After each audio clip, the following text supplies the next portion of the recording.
Missed an episode of your favorite podcast? Choose from over a decade of content in our archives, not just the latest episode. All free at GCNlive.com. This is your call to action. Get prepared, America. Economy, survival, energy, disasters. This is USAPrepares.com. Informative radio, educational radio. Interact now by emailing instructor@USAPrepares.com or text at 434-390-7953. Class, please take your seats. Now, your instructor, Vincent Finelli. Everyone all set? Cocked? Locked? Here we go. Your dial is set correctly to USAPrepares.com. We're delighted you're in class with us. Jason is engineering the broadcast in Minnesota. Just three of us in the studio today, me and a couple of Colts. And we're connecting with Guineith Isaacs in Australia, and that should happen in just a couple of minutes. Jason will let me know when we've got her. In the meantime, we've been doing some broadcasting about what's wrong with America. Now, I'm not just complaining. I'm not just saying, here's what's wrong with America, and I don't know what to do about it. But I will tell you what's wrong, and will tell you what to do about it. So here it goes. I got a call from one of our instructors yesterday, and he said, you know, we've got this camper, and we would like to sell it. And before we sell it, we would like to make sure it is in perfect shape for the buyer. And I happen to know the buyer, and I happen to know the seller. So the seller is an instructor, and the buyer is a friend of the family. So it all works out great, and it's a wonderful camper. I mean, this thing is absolutely perfect. Yep.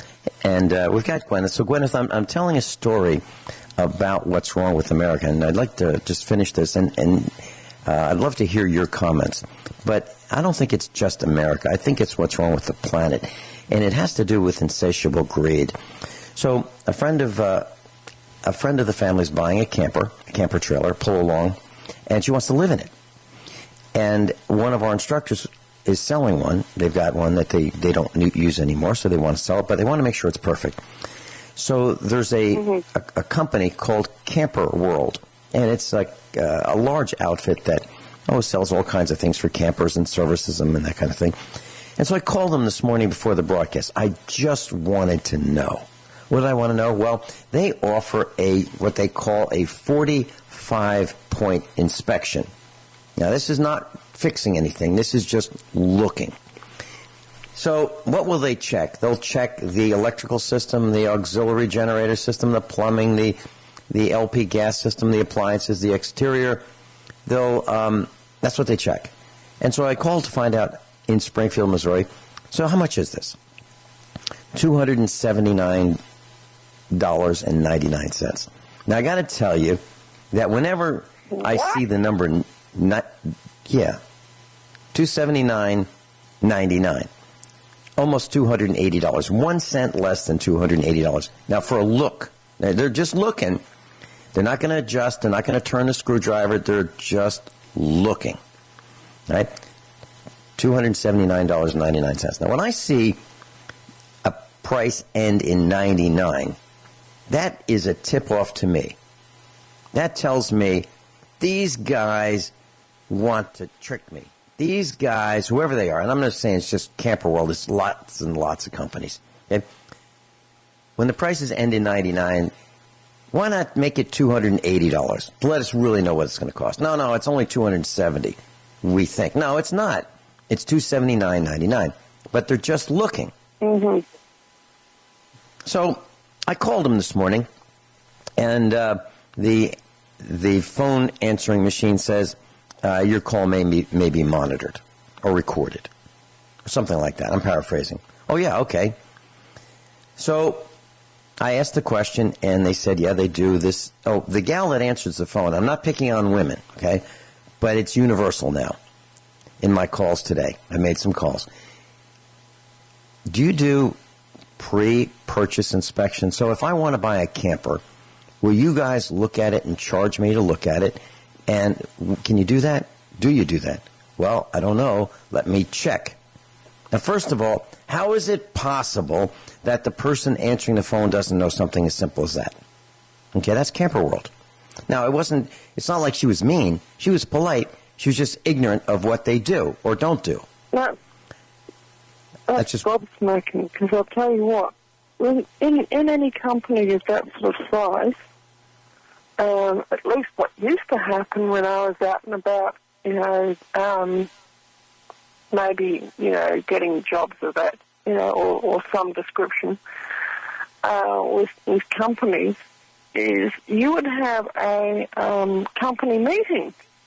And at the company meeting, usually the first item of discussion in the start of the show is the latest promotion. Mm-hmm. Right. So everyone on the staff is on the same page and they all know what's going on. So if they have a ad going in the local newspaper that, that advertises their, inspection service, that's going to be the star of the show. Well, it's certainly either. I don't know about when you were working in that sort of. Oh, absolutely, absolutely. Oh, absolutely. That's the star of the show, right? Yes. I was the consultant for a trucking company, and this was just a father and his daughter and his two sons, and they started out with this trucking company, and they asked me to automate their company. This was my very first customer in our computer business in Virginia. And he started out with about 13 trucks. And a few years later, he was able to manage his business through the way we helped him automate. So they had like 113 to 130 trucks. Okay, I'm talking tractor trailers. So this guy, what he would do, every morning there would be a kickoff meeting with his family. And this is his family. And they ran the business. One of the sons ran the automotive shop. Another, the repair, the truck shop.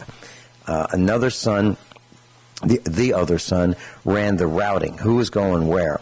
His daughter ran the back office, the bookkeeping portion, and he was the general manager to keep everything running smoothly and talk to the customers and clients and so forth.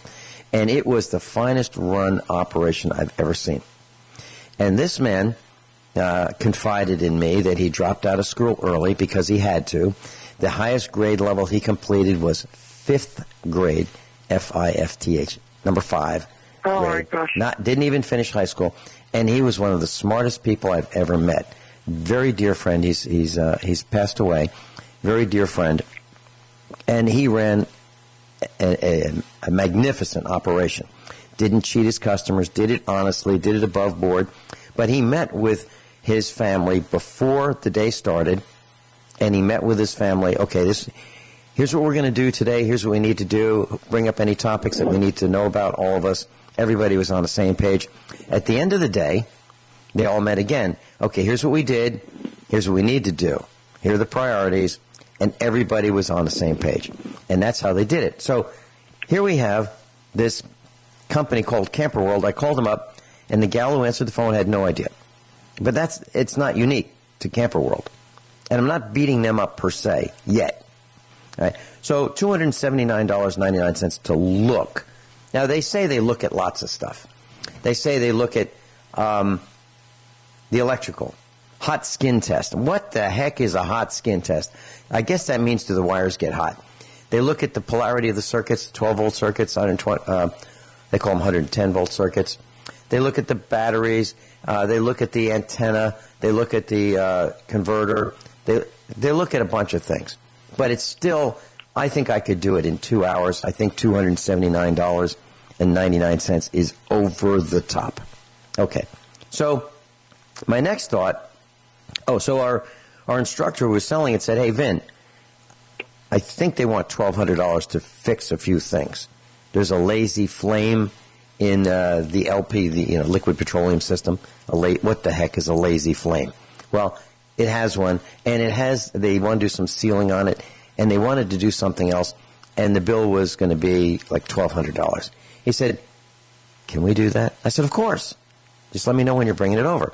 So we're going to do that, and we're going to cut these Camper World guys out of whatever revenue they were expecting for turning the screwdrivers on this particular camper. Now, it's not like it has a bad hot water heater. It's not like it's got a bad refrigerator. It's not like it's got a bad anything.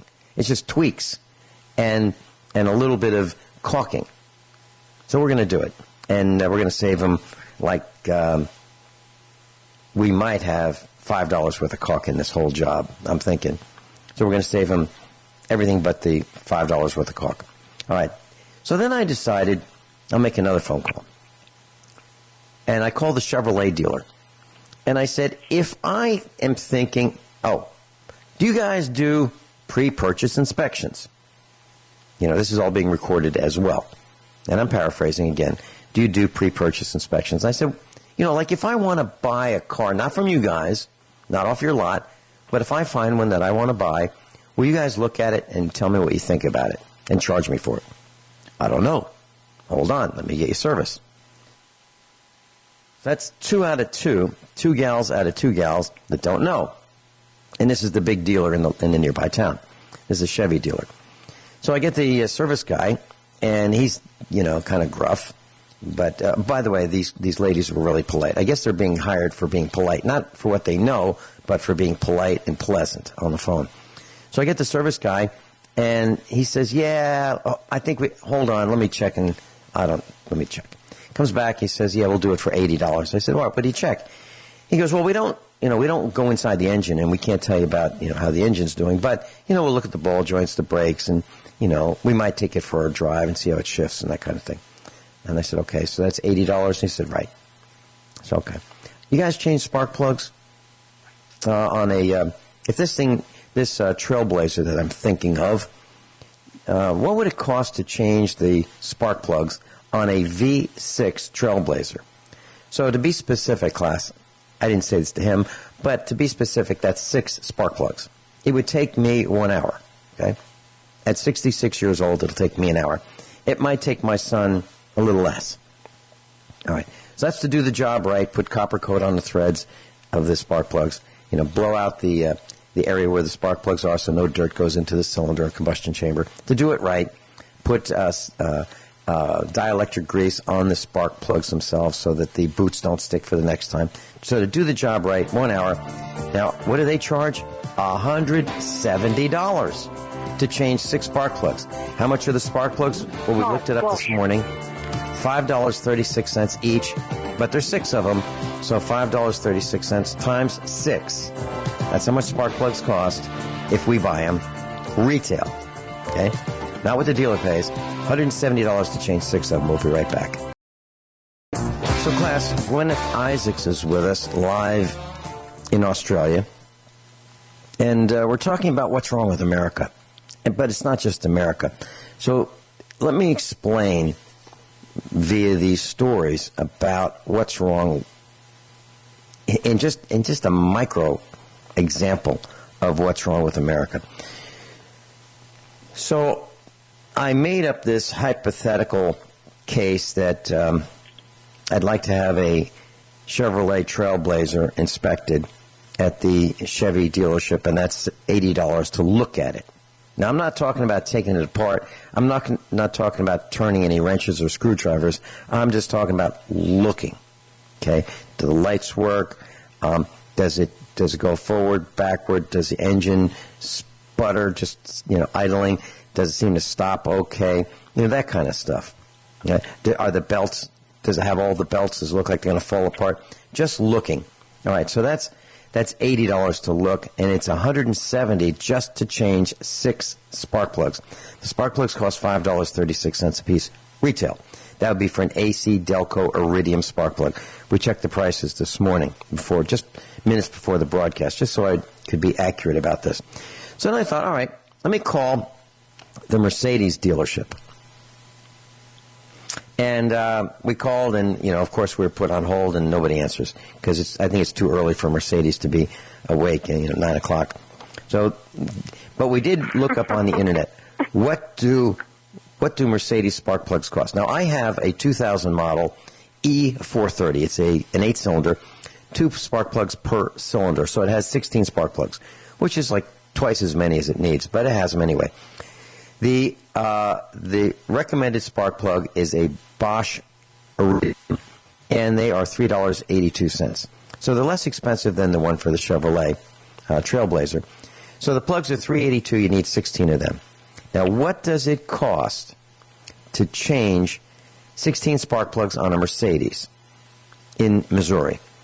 Between $482 and $645. Are you okay, Guineith, with those numbers? $645. I'm just... Actually, the Mercedes thing really doesn't surprise me, because if you're doing any repair on a Mercedes, it's going to cost about between 2 and 3 times the amount of what it'll cost for the same repair on another car, just because it's got that little special star logo on the bonnet. Yeah, we call that a chicken foot. We call it a chicken foot. Yeah. Well, that's all right. the most So expensive part on the whole vehicle. Yeah, and you get to follow it around because it's on the hood. Well, now I happen to like Mercedes. I really do. We have a bunch of them here. I mean, we really do. Great. Yeah, we really like them, and so the rest of these stories is going to deal with used cars and what is going on with America, and it really is what's wrong with America. Okay, so according to the internet, a pre-purchase inspection on a Trailblazer is $97 to $124. The local dealer in the nearby, village wants $80. So they're less expensive than the average. Okay, so here's what happened. There was a gal who was selling a BMW 528i. Mid-sized BMW, nice, a nice 4-door sedan, inline 6-cylinder engine. Year was 2000. And she was selling it because the key didn't work. Okay, she broke the plastic part of the key, the part that you grab between your thumb and your forefinger. That broke. And because of that, the key didn't work. Because there's a little sensor in the ignition switch that looks for this, we'll call it an RFID type circuit, in the key plastic. Mm-hmm. This little tiny thing that is like maybe a quarter of an inch long, the diameter of a fat pencil lead. It's embedded in the plastic. And if that's not there, you're not going to be able to start the car. All right, well, the key broke and she couldn't start the car. She couldn't turn the steering wheel because all of that is locked. So she's selling this vehicle, unable to get the key to reliably start the vehicle and unlock the steering wheel. How much did she sell this 2000 BMW for? $1,000. Now, that's just a little bit more expensive than a spark plug change on a Mercedes. Oh, now, it came with all the spark plugs. I don't know why they gave me a phone line in the studio here because, during the breaks, I pick up the phone and I make all kinds of calls. So I just... Actually, I built a studio, so it's in our farm and it's our phone. But, so I called a Mercedes dealer. And I said, so you guys do pre-purchase inspections? And they said, yes. Okay, how much does that cost? $165. So I talked to the young lady. Now, she was much more knowledgeable than the other two that I talked to. But she said, yeah, they do. And I said, do you guys look at the engine? Well, hold on, let me get you service. I said, well, I don't have time for that, but I'll have to call back. Thank you. So pre-purchase inspection for a Mercedes is $165. Now, if you get the spark plugs changed on a V8 Mercedes, that's $645 approximately. Now, the combined inspection and changing the 16 spark plugs is going to be $810. So what does that have to do with today's discussion? Well, I bought a 2000 model year Mercedes-Benz ML430. That's a V8 that has 16 spark plugs. So I bought it with the 16 spark plugs, 4-wheel seats, suspension, air conditioning, windows, the whole car. Okay? for $500. How much did the guy that was selling it want for it? $500. How much did we pay him? $500. How did we get it home? Well, we put it on our trailer and took it home. So we have the whole car, actually it's a truck, model year 2000 for $500. So what does it need? Well, I think the spark plugs are okay. It needs 4 tires. So how am I going to do that? Well, tomorrow we become a tire dealer. Really, we become a tire dealer. And we're going to buy tires wholesale. We bought the tire machine, we got the balancer. And I think for about $500 worth of parts, we're going to have this Mercedes be our family truck to run errands and do things in. So we're probably going to have, without the tires, maybe $1,000 at the most in this Mercedes. So why am I telling you all of this? The reason I'm telling you this is because it's unaffordable to have people work on your equipment. Which leads to what Guineith called me about last night. Right. Guineith called me last night off the air and mentioned an internship and training people how to do things like this. Right, Guineith? Isn't that what you thought young people should be involved in? That's right. I said it doesn't even necessarily matter about the piece of paper. It's just being able to train young people to do this sort of thing, especially when they have an inclination and an interest anyway. Mm-hmm. Yeah. Mm-hmm.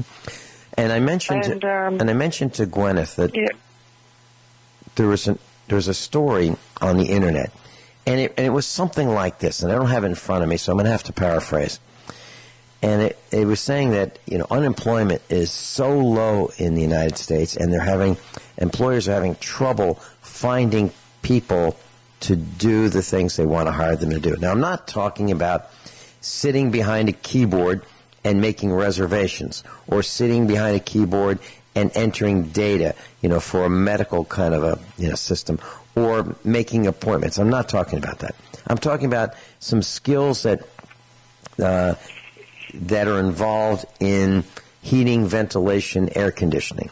I'm talking about construction skills, things that are not quite as easy as typing on a keyboard, things that, where you're going to get dirty.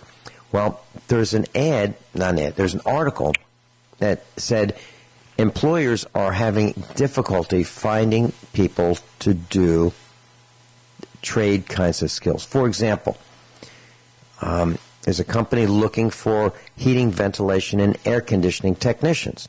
And it reads something like this. So we're looking for a heating or an air conditioning technician to go out and service air conditioners in homes and businesses.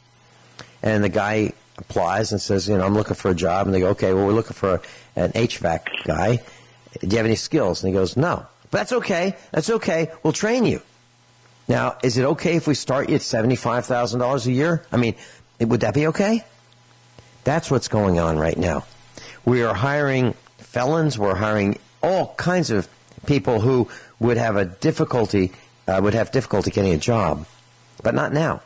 Not now. If you want to be in concrete forming, if you want to attach rebar, weld, things like that, work on cars and trucks under the hoods, work on transmissions, there's plenty of opportunities for you to do that. And the companies will even train you because they can't find people to do it. And the starting salaries are enormous.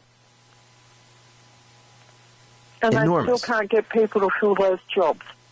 Right, because, the people don't know how to do things today, which is what we're talking about. The millennials, who we're all counting on to push our wheelchairs around, don't know how to do very much at all. I mean, there are a few who do, and there are a few who want to, but for the most part, they're holding down the couch and keeping the remote from getting lost because they won't let it out of their hand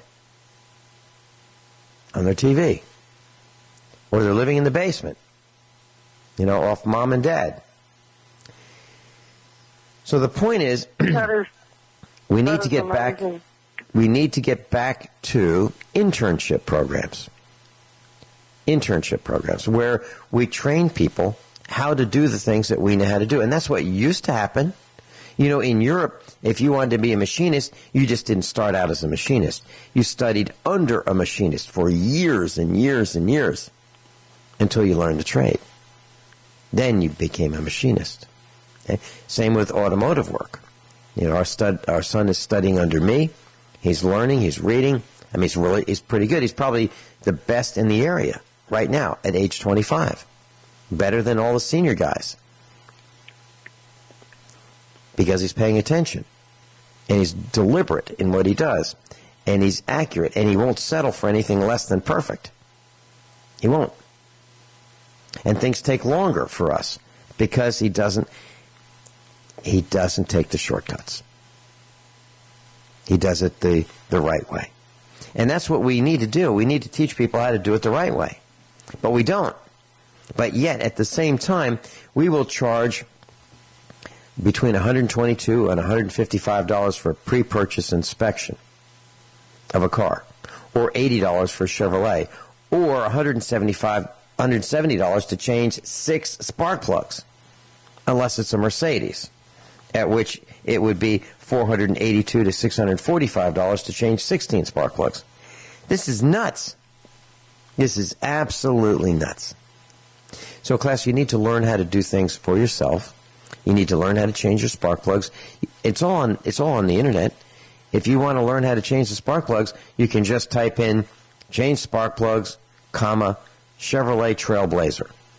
And it's right there in front of you. Change spark plugs, Mercedes E430. And it's right there in front of you. Change shock absorbers. Rotate tires. Patch flat tire. Plug flat tire. Correct inflation pressure. Tires. Chevrolet Trailblazer. Model year 2006. I mean, it's all right there on the internet. It's all right in front of you. You don't have to call that guy. And I sent an email to my friend who's an instructor. I sent it to him yesterday.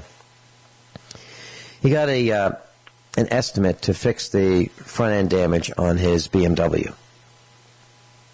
$5,700. And this guy's a friend. So a friend of his is going to charge $5,700 to fix the front end damage on his BMW. Called me over. I said, well, let's look at it. I said, we can do it for $1,500. So we bought a spare BMW with a hood and all the parts he needs. And so far we've got $1,000 in the parts. Now all he has to do is have the hood painted. And I know a guy that's going to paint the hood for $300. So he's going to be in the repair of this $5,700 repair that his friend was going to do. He's going to have it done with my help for $1,500 or less, actually $1,300. And then he said to me, over the weekend he came over and he said, hey, can we paint the hood? Can we fix this little dent in the hood? I said, yeah, we can. We can get some Bondo. You know, we're going to be in this for about $5 a can for the paint. We're going to need 3 cans, 2 black and 1 clear coat. And we're going to need some Bondo. So I think it's going to be, $50. So now we're going to have $1,050 into the repair that I thought would cost $1,500 that the professional would charge $5,700 for. So I sent him this email and I said, if we keep this up, I've been teaching about plumbing, electricity, all kinds of things. You're going to be making a good living for yourself. Well, actually, I just teach these classes for free. These are friends. But I said, you're only going to have one friend left. When we're done with this, you're going to realize how much your friends have been ripping you off, and you're going to only have one friend left, and that's going to be me. Mm-hmm. Because the Camper World guy is not going to be his friend. The plumber's not his friend. The electrician's not his friend. The contractor's not his friend. The guy who services his tractor's not his friend. The guy who repairs the dents in the car is not his friend. And the guy who used to change his oil is not his friend. He's only going to have one friend left, and that's me. And that's the point. The point is, people whom you think are your friends, the guy who sells you this stuff, this service, the repair work, the tires. I got a buddy who's in their tire business. Oh, really?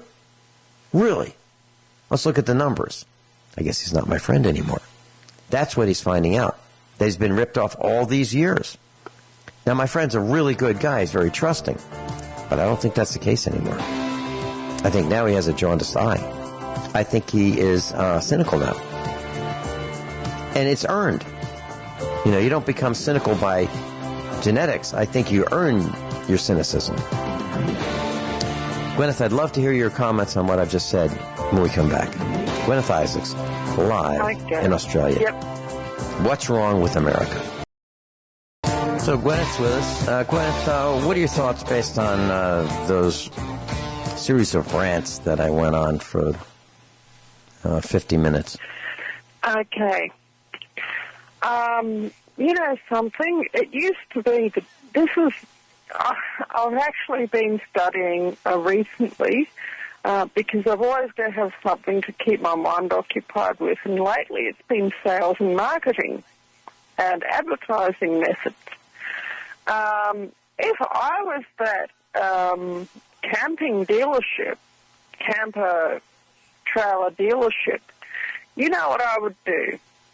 I would say complimentary camper inspections, pre-purchase inspections. And I would be running the same size ad in the paper, and I would say, okay, complimentary. That means you don't pay anything for it. Pre-purchase inspections of campers. And you would have them lined up down the road. You really would. And from that... Well, you're absolutely right. You're absolutely right. Yeah. I'll tell you why. That's what our son does. Our son does an oil change. To pay our for son it. does oil changes here at the farm for the village. Mm-hmm. We seem to have quite a long delay. Our son does oil changes here at the farm, and he does that. When he does an oil change, he does a complete inspection of the car. He looks at the differential fluid. He takes out the fill plug to make sure that there's enough fluid in the rear axle or the differential, the transmission, the front wheel drive system. Looks at the ball joints, the tie rod ends. He looks at the tires for wear. He checks the wheel bearings. I mean, while it's draining for 2 hours, he does that, and it's included in the oil change, okay? And he is overwhelmed with cars, people coming in here, and he's doing exactly what you said. He doesn't call it complimentary, but he just says, here's what I do. I don't do just an oil change. While I'm waiting, 2 hours for the oil to drain out, minimum, I check these other things. And I just looked up the price of that $500 Mercedes that we bought. Okay, it costs between $753 and $1,353 to replace the compressor on the air conditioning system of that particular Mercedes. Now, what goes wrong with that is the seals typically fail in the compressor. Now, I know how much they cost. They cost $20 for the seals. And I know how much refrigerant costs. It's $10 a can retail. So for $40 worth of parts, that can be a $1,353 job if you have somebody do it. I can't understand that. But you're right. But please continue. Yeah, how's that even possible? Because that, if you, what is defined in the marketing industry as being a high-ticket job is a job that earns you over $100 an hour. So how is that even possible to spend 12 hours regassing an air conditioner? That's what it translates to. It does. Even if you said it does. Yeah, that's the how would you even justify that? Let's even say that it was a really, really expensive repairman and that it was through a shop and the shop took half of his cut and they paid $200 an hour to repair the air conditioner. That's still 6 hours work to repair an air conditioner. How do they justify that? What is he doing for that 6 hours? I can't, and so My I wanted on the to. Ground. Well, of course. Yeah. I bought the parts. I bought the parts to replace the seals on the air conditioning compressor of a Mercedes-Benz, and it was about $20. I did the same thing for a General Motors air conditioning compressor. It was about $20. Now, I needed a special tool for the General Motors job. That was maybe, I don't know, less than $20 for the special tools I needed. I search for them and I try to buy them used, but the point is, if you want to, you can do this. You can. So, I think we need to start learning and throw these high-priced automobile repair people overboard, figuratively. We don't need to engage in their services. It's ridiculous. Absolutely ridiculous, the prices that they're charging. Guineith and I will be right back after top of the hour news and commercial announcements. Hour number 2 of USA Prepares. Thank you for being with us, class. Guineith Isaacs is with us live in Australia. So, Guineith, this is all you're doing, because you called me yesterday, last night, and you were mentioning the internship programs and what's, how they're not happening and how they need to happen and how young people need to be encouraged. And I'm with you. I am absolutely with you. I am in your camp. I totally agree. You have some comments about all these things that I've said in the last, hour or so. Yeah. Here in this state, in Victoria in Australia, we've had the misfortune to have been run by communists for the last 10 or 15 years, and it's resulted in the apprenticeship system being almost totally destroyed, and, any sort of industry is kind of hard to get established. There's that much red tape and government certifications. If anyone thinks that they're going to vote the socialists in and that it's all going to be happy, merry, star time, then they're on another planet. Okay? Every time that communists get put in, or socialists or left-wing types get put into a government, they invent work for bureaucrats, because that's what they are and that's what they do. They, they really are not into people actually working. They are into taking money off people who seem to have it and giving it to their friends, whoever their friend might be at that particular time. And usually their friends are people who don't really deserve it or don't really have the skills to manage it properly. And their friends could be their crony cousins down the road, or, a certain class of people or whatever. But around here, in this part of the state, the unemployment rate is around about 25%. Okay? Now, to put that in context, even in the depths of the Great Depression, the unemployment rate was never more than 10%, even in the depths of the Great Depression. So that means we've got an economic situation here now in this part of the state. That's not across the whole state, it's just this part of the state, that is around about 1.5 times worse than it ever was at the deepest part of the Great Depression. You go into town and there are empty storefronts everywhere, okay? The only employer in town is really the supermarket.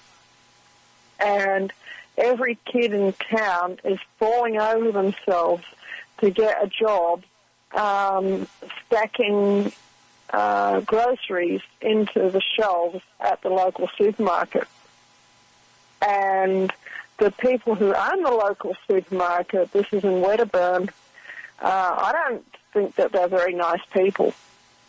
Okay, they've been rather rude to me in the past. And the staff who work there often, they're nice people. They're not the problem. Okay, but the management really, really stinks. And, you know, and they also happen to own the hardware. And once again, the staff and the hardware are wonderful. But, you know, the people who own it seem to be aware of the fact that they have a monopoly, that there's not another grocery store for 20 miles in any direction, and that's just how it is. And when you are the only supermarket for 20 miles in any direction, you get this sense of entitlement begins to creep in unless you're really, really, really careful.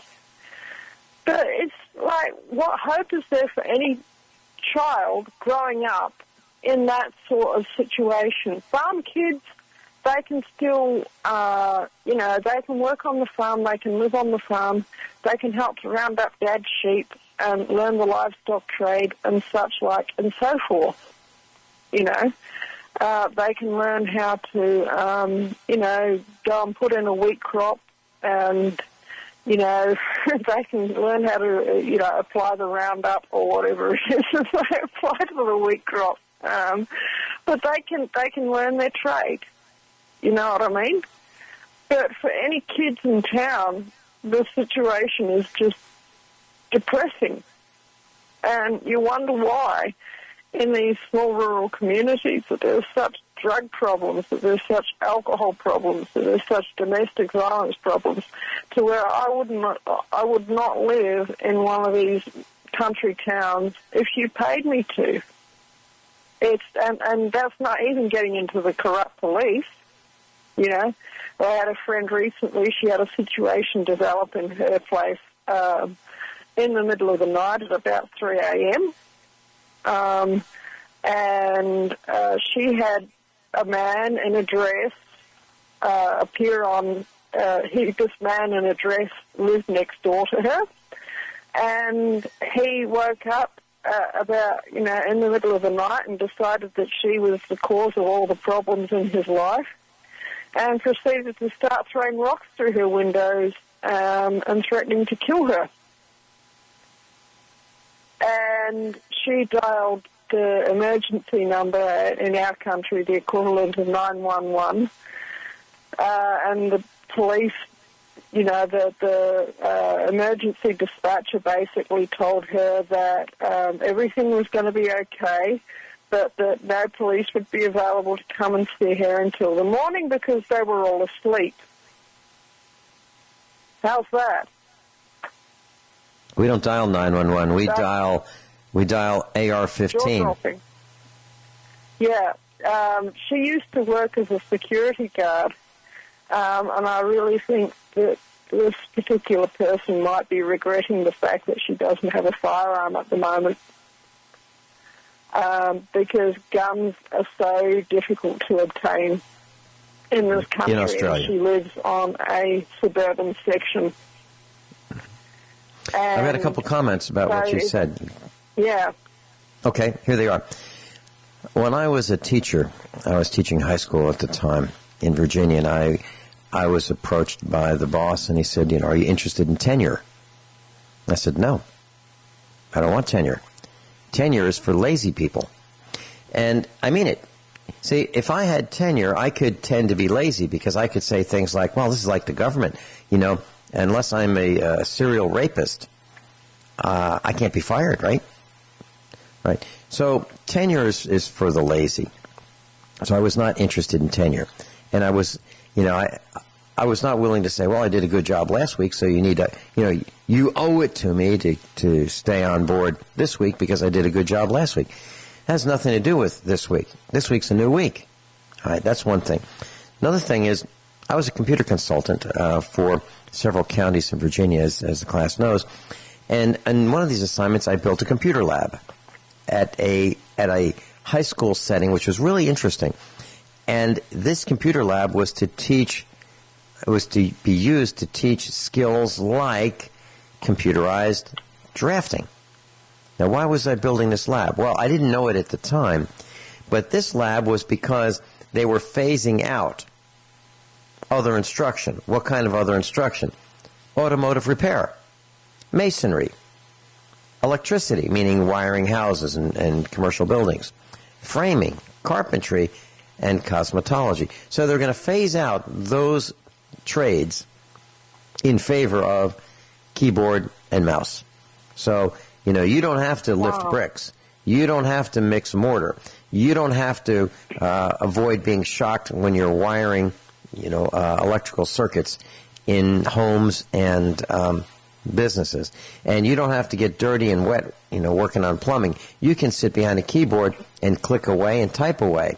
That's where it's at. That's the skills that we need for the future. That's what these students were led to believe. Really? So now the skills that we need are the ones that we stopped teaching, which were masonry, automotive repair, electricity, plumbing, framing, carpentry, and the like. So we have done a huge disservice, and we've entrusted the futures of our children when we place them in the public training camp to these people who say, you know what, we don't need to teach it's too hard. Plumbing is too hard. Framing is too hard. The trade skills, that's way too hard. You can get hurt being a mechanic. No kidding. Yeah, you can. But you can be safe about it, too. So what we've done is we've eliminated a lot of this training in the schools, and now we don't have people who know how to do the things that we need to have done because our educational system has destroyed the training that we need. And yet we're paying more. We pay almost $10,000 a year here in our little county in Nowhere, Missouri, per year per student to be educated from kindergarten through the 12th grade. Just a couple $100 less than $10,000 a year to educate these children. And we are removing the training that they really need in favor of feel-good stuff. It's an outrage. So what do? Okay, am I complaining? Yeah. But I'm also going to tell you what to do. So you run for the school board, and then you start firing people. You start firing the principals and the superintendents who are doing a bad job, and you replace them with qualified candidates. That's what you do. You find teachers who are, on tenure who are not doing a good job, and you say, I'll tell you what, I don't care whether you're on tenure or not. We don't recognize that anymore. We just abandon tenure. You don't have a job for life. You're not doing a good job. By the way, you're fired. That's what you do. And in Virginia, they used to write articles about me in the local paper, the once-a-week paper. And they had a fictitious guy, and his name was Firem, F-I-R-E-M. Why? Because I'd say, if that guy worked for me, I'd fire him. So they started writing stories about this guy who was in this fictitious town and a fictitious character, and his name was Firem. And who were they talking about? Me. Because I would. When people don't do their jobs, you fire them. First you encourage them, and if that doesn't seem to work, you fire them. Gwyneth, I'd love to hear your comments when we come back. So, Gwyneth, any comments about what I talked about, what's happening to the public school training camp? Okay. At this point, I don't think there's any need for them anymore, at least not in the secondary college area, because whatever you need to know, you can learn it from the internet and YouTube, basically. Mm-hmm. Once you learn how to read and write and do basic sums, like addition, subtraction, division, multiplication, and maybe algebra,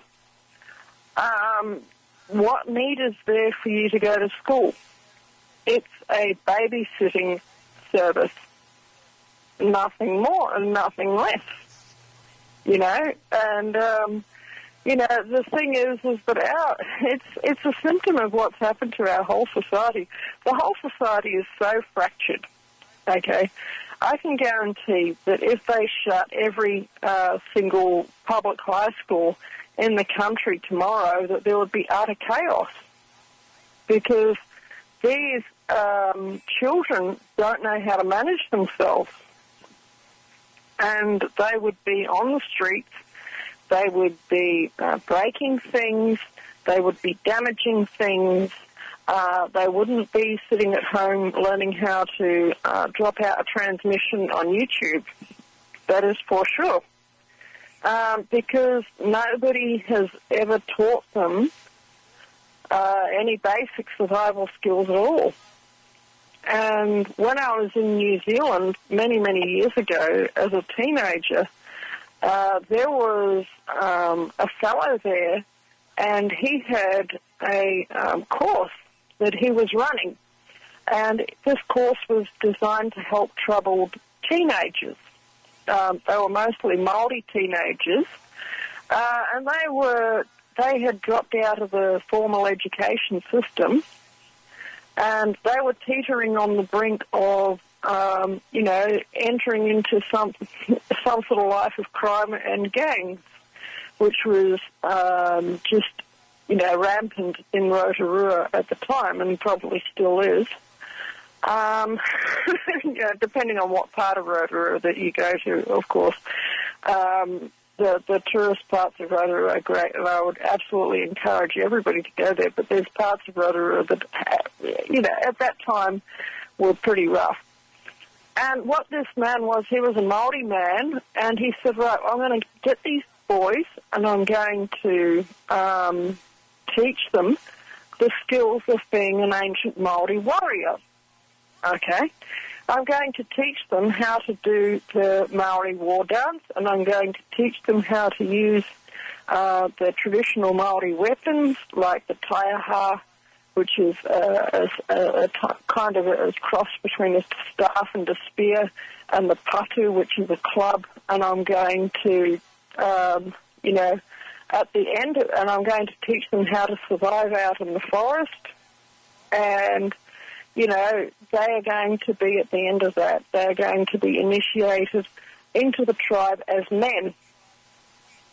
And do you know what? The government actually shut his course down. You know why? They thought he was being mean to these young men. By teaching them some simple martial arts skills, and some simple bush survival skills, and some simple work ethic skills. Like, this is how you dig a hole, and this is how we used to cook food, which is basically dig a hole, put some river rocks in the bottom of it, light a giant bonfire so that the rocks heat up. That process takes about 3 hours, and then you... when the fire dies down, then you shovel the coals across to one side, and then you put the baskets of food in, and you cover them with wet sacks, and then you bury it, and then you come back 3 hours later. So after 7 hours, you've got a really, really, really amazing hot dinner for the whole tribe. So that's how they used to cook every day. He taught them how to do that. That is called work. Okay? Yeah, it is work. It's a little different from being behind a keyboard. Yeah, it's it is. One of my friends went through that course, and he passed, and he's now a great guy. We'll be right back. He has a life, he has a child, a wife, and a family. Guineith Isaacs is with us, and she's in Australia. So, class, I believe we have the very first transcontinental off-grid broadcast, end to end. Both ends of this broadcast are off-grid, powered by the sun, and I believe we're the first to do that. Guineith, do you have a topic that you'd also like to share with us, or do you want me to talk about something else that's wrong with America? No, I'll sort of segue onto something that's kind of related to what we were talking about. Just quickly, people might be wondering what Maori cultural skills have to do with earning a living. But in Rotorua, in New Zealand, in the place where this program was operating, if you were a young Maori man or a young Maori woman and you had a knowledge of your culture, you could find work in the tourism industry. okay, because it is a resort town, and people come from all over the world to go to Rotorua to have a traditional Maori feast and to watch the Maori performers and to, have a really good hot bath.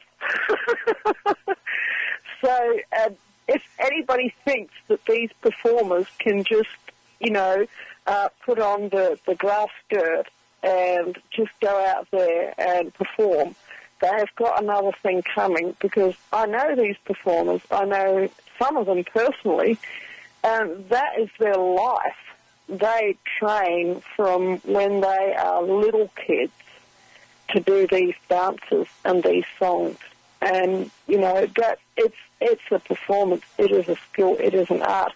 I just thought I would clarify that in case there was anyone who, was curious to know how somebody knowing how to wield a traditional Maori war weapon was going to earn a living in the modern world. That's how they earn a living, because the taiaha is also a cultural thing, and it's a part of the ceremony. It's a part of having tourists come into the tribal land in a proper way. Okay. Anyway, on a slightly different, but not really different topic, I think I sent you an email, Vincent, about another group that was diverting young men away from a violent future by teaching them traditional cultural skills. And that was that the young Muslim gentlemen who are being taught by one of their imams how to handle horses, Arabian horses, and that this group of imams had actually bought a farm and were setting up a horse facility on the farm with the idea of being able to divert their young people away from the future of, strapping bombs onto themselves and going into public places and blowing themselves up. And teaching them horsemanship, traditional Arabian horsemanship skills. And something, if that was happening in my municipality, I would be, wow, that's absolutely wonderful. That's great. I'm so happy for them. That these people are keeping their culture alive, and they're teaching a useful skill. Do you think that the municipality was in favour of that and was helping them and giving them a pat on the back and going, yay, woohoo, let's teach the Arabs something useful? Were they doing that? Nah. The council was trying to shut them down. Now, I don't know what it's like in America, but around here, basically, if a bunch of Muslims show up and they want to do just about anything, they get given a free pass. They are somehow not required to keep to all the standards that we're all, that are all drummed into us. Oh, except if you're actually peaceful, if you're actually, running a horse facility and teaching your young people your own traditional cultural skills that are associated with your culture in a non-violent way, then somehow it's absolutely not okay. How's that? Amazing, isn't it? I forget the exact details of where this was. I think you probably have the email in front of you, though, so maybe you can fill in there. As I think it was in Queensland, wasn't it? I don't have it in front of me, Guineith, but I was, as you were saying this, I was thinking about who are the people that we used to look up to. Okay, we used to look up to the principal, the school principal. We used to look up to the doctor. We used to look up to the priest. Well, I was looking at this article, and it's from CBS Local in Miami, Florida. And the headline is, quote, there are no tints on the window, end quote. Miami Beach police after two priests caught performing sex act in car. So the Miami police are saying, yo, guys, you know, these two homos, I don't know if you can say homos on the air. These two homosexuals were engaged in performing sex acts. Here it is. Miami Beach. Two Chicago area police were charged Monday with lewd and lascivious behavior and indecent exposure after being caught performing a sexual act inside the car parked on a Miami Beach street. According to Miami Beach police, 39-year-old Diego Barrio and 30-year-old Egwin Cortez were in the front seat of a car performing, I'm not going to say what, okay? Police got the call about this lewd and lascivious behavior taking place on Ocean Drive. When the officers arrived, the police report states the two were going at it, those are my words, in full view of the public passing by on Ocean Drive and the sidewalk. And this is near where children play. Broad daylight, right? Broad daylight. Well, yes, 3 o'clock in the afternoon. In broad daylight. And these two guys are going at it. So now the Pope, I guess, is going to have to, explain why this was happening. And these are people whom we used to have faith in, trust in, and look up to. Now, if we're not careful, we might look down on them through the untinted window and see something that we really don't want to see. How did we get to this point where we have people... just sad. Yeah. That's tragic. It really, really is. Yep, and the police are saying, well, y'all don't have tinted windows. And I guess, maybe that's another thing. Cops like to have tinted windows on their cars, right? And their SUVs. But they don't want them. Yeah. I wonder what they're doing. My imagination's running wild here. Yeah. Just make wild guesses. I guess the point is we're falling down. I could say something. At least they weren't engaging people under the age of 18 in these cars doing those sorts of behaviours. There's about the only mitigating factor there. It's my jaw's dropping on the ground. I'm just imagining. Cringing. I'm just imagining, the reaction by these two homosexual priests. When the cop is tapping on their window, hey, and then they look up and what? As if there's nothing wrong in the whole world with what they're doing. That's what I mean. And it's not a thing of gay bashing, because if it was a priest and a nun, our reaction would be exactly the same. Gosh, we're really falling down. Some things are just not acceptable to do in a car park at 3 p.m. in the afternoon. Yeah. So, I don't know what else to say about that. This. It's if this was that rainbow-coloured society that they've all got planned out for us, I'm not sure I want to be a part of it. Oh, I agree. Basically, I agree. It's a society where young people, they don't have any skills, they don't want to work. They, if anybody who is an elder in the community wants to set up a program to teach the young people their relevant cultural skills, whether those relevant cultural skills teaching people how to fix cars or train horses or do traditional dances and make traditional food so that you can feed the tourists and earn some money, and so that people can have a good time. You know, it's the same thing all over the world. But if anyone is trying to set up anything like this, we are hammered. We are absolutely hammered. They do not want to leave anybody alone. They don't want anybody to be independent. They don't want anybody to be able to do things on their own. And just the way that they are hammering at the moment the Amish milk farmers, you know, the Amish goat keepers and cow keepers. It's just, you know, what planet are these people on?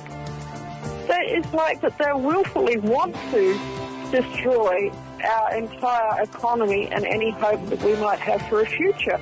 And I think we need to just start ignoring these people, just peacefully ignoring them when they come to our gate, and then just, you know, gathering in a group when we see them harassing our neighbours and just going over there and just standing in the driveway and say, actually, we're not going to let you do that. Of the 500 passengers reported. Plane was quarantined in New York after it landed JFK this morning at 9:10 a.m. With 10 people taken to the hospital. People. What was that? The sick people on the plane, is there any details about that coming through? Well, I'm going to read most of the article, and we'll see if we can get to that point. Okay. So the Port Authority police at the Center for Disease Control and Prevention were waiting in a staging area to check passengers. Just 10 passengers were taken. In a statement, Emirates, the airline, said just 10 passengers were taken ill on the Dubai to New York flight. According to reports, the passengers became ill with fevers over 100 degrees and coughing. And so their temperatures were taken, and they're not let off the plane. Okay? Some were taken off the plane, but everybody else was told to stay. Now think about that, class. So you're on this plane, and people are coughing and hacking, and you're told, well, you know, some people are being taken to the hospital, so don't get out of your seat. That's what happened. That's what happened. So how do you prevent this? You don't get on the airplane. Vinny doesn't fly. Why? Because of situations like this. Vinny does not want to be held hostage in an aluminum can because of something beyond Vinny's control. Okay? So how did this happen? I don't know. Was it deliberate? Was it terrorism? Was it just somebody sick who got everybody else sick? I don't know. I don't know, but I'm not going to get involved in it because I'm not going to fly. I am not going to be held hostage by the airport, the airplane, TSA. I'm not going to be held hostage. So if you're concerned about this, don't fly. Don't fly. I mean, how many people do you hear say, well, you know, it's faster. It's faster to fly. You know, it take me twice as long to drive. Okay. So it takes twice as long. I don't want to be left without a car or transportation. So Vinny drives. And when Vinny travels with somebody else, Vinny drives. Why? Because Vinny knows the condition of his cars. He knows whether they're going to make it or not, or the likelihood of them making it or not. I know, because I work on them. I do pre-takeoff inspections. I check what I can before I leave. Every time. Guineith, are you concerned about being held hostage in this kind of a situation? Well, my concern is, why did they not, mid-flight, when they began to get people sick on the plane, why did they not just make that aircraft do a U-turn when it was, you know, in its holding pattern at JFK and return to Dubai? Mm-hmm. Because I'll tell you what, that airplane has landed, presumably, okay? Yep. The doors were opened, presumably. Yep. And if there's any contagion on there, it's already in the air. And if it's a situation, there's a novel that everybody ought to read by Stephen King called The Stand. Oh, wow. Okay? You're right. And if it's this sort of situation, as is portrayed in that novel, then this could go south very quickly. There's some really, really, really contagious bugs out there, and a lot of them happen to come from the Middle East and North Africa. Yep. There you go. Guineith, thank you so much for being with us today. Class, she's talking about The Stand, and there's a video if you'd like to watch it. Guineith, thank you so much.